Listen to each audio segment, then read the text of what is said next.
অনেকদিন থেকে বেগুনের একটা নতুন রেসিপি বানাবো ভাবছি, কিন্তু আর সময়ই হচ্ছে না। বেগুন খেতে না শীতকালে দারুণ লাগে, যেভাবেই বানাও, বেগুন ভাজা, বেগুন পোড়া, বেগুনের তরকারি, যাই বানাও না কেন, বেগুনটা আমার ভীষণ ভালো লাগে খেতে। তো চলো তাহলে আজকে বেগুনের একটা নতুন রেসিপি দেখাই তোমাদের।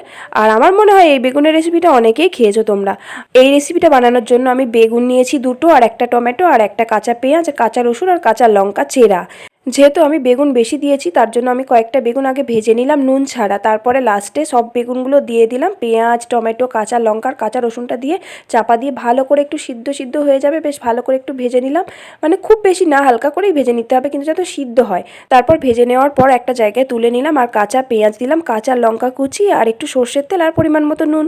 তারপর একটা গ্লাসের সাহায্যে ভালো করে মেখে নিলাম, মেখে নেওয়ার পর প্লেটে তুলে দিলাম। আর রুটির সাথে না খেতে দারুণ লাগে এটা। আর এই বেগুনের রেসিপিটা কিন্তু গরম গরম খেতে হবে, ঠান্ডা হয়ে গেলে একদমই ভালো লাগে না। সত্যি কিন্তু দারুণ অসাধারণ টেস্ট ছিল। তোমরা একবার ট্রাই করে দেখো, যদি না খেয়ে থাকো তো। আর ভালো লাগলে একটা লাইক করে দেবে।